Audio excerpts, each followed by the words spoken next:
لیاری کی تنگ گلیاں، کھلے مین ہول اور گندا پانی عوام کی زندگی اجیرن کر رہا ہے۔ لیاری کے تاریخی اور گنجان آباد علاقوں میں نکاسی آب کا نظام بری طرح ناکام ہو چکا ہے۔ شاہ ولی اللہ روڈ، کھڈا مارکیٹ، رحمت سوسائٹی، لیاقت کالونی نیا آباد، بغدادی، کرن گلی، ماما ہوٹل والی گلی اور غوثیہ مسجد کے اطراف گٹر ابلنے، سڑکوں پر جمع پانی اور ٹوٹے ہوئے سیوریج ڈھکنوں نے شہریوں کی زندگی عذاب بنا دی ہے۔ شہریوں کے مطابق کرن ہوٹل سے بغدادی اور بغدادی سے کھڈا مارکیٹ تک کا علاقہ گندے پانی میں ڈوبا ہوا ہے۔ گلیاں کیچڑ زدہ ہیں اور تعفن سے سانس لینا محال ہو چکا ہے۔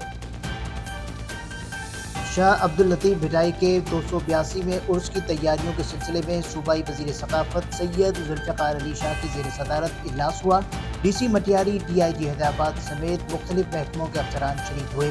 وزیر ثقافت نے ہدایت دی کہ زائرین کو سہولیات کی فراہمی یقینی بنائی جائے اور تمام ادارے باہمی رابطے مضبوط کریں۔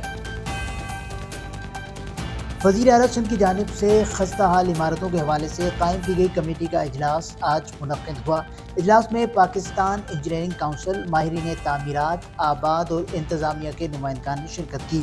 اب تک پرانے شہر کے علاقے میں 31 خطرناک عمارتیں خالی کرائی جا چکی ہیں، جبکہ کارروائی جاری ہے۔ ماہرین کی رہنمائی میں ایسی عمارتوں کی الگ الگ درجہ بندی کی جائے گی جو یا تو محفوظ بنائی جا سکتی ہیں یا جنہیں گرانا ناگزیر ہے۔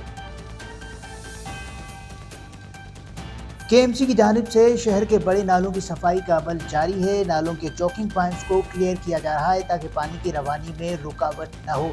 مانسون کے پیش نظر نکاسی آب کے نظام کو فعال بنانے پر توجہ دی جا رہی ہے۔ ترجمان کے مطابق صفائی کا عمل مسلسل جاری رہے گا۔ شہری علاقوں میں بارش کے پانی کے فوری اخراج کو یقینی بنایا جائے گا۔ سماجی کارکن اور عمران خان کی سابقہ اہلیہ ریحام خان نے نئی سیاسی جماعت بنانے کا اعلان کر دیا۔ ریحام خان نے اپنی سیاسی جماعت کا نام پاکستان ریپبلک پارٹی رکھا ہے۔ ریحام خان کا کراچی پریس کلب پر پریس کانفرنس کے دوران کہنا تھا کہ نئی سیاسی جماعت عوام کی آواز بن کر حکمرانوں کا پیچھا کرے گی۔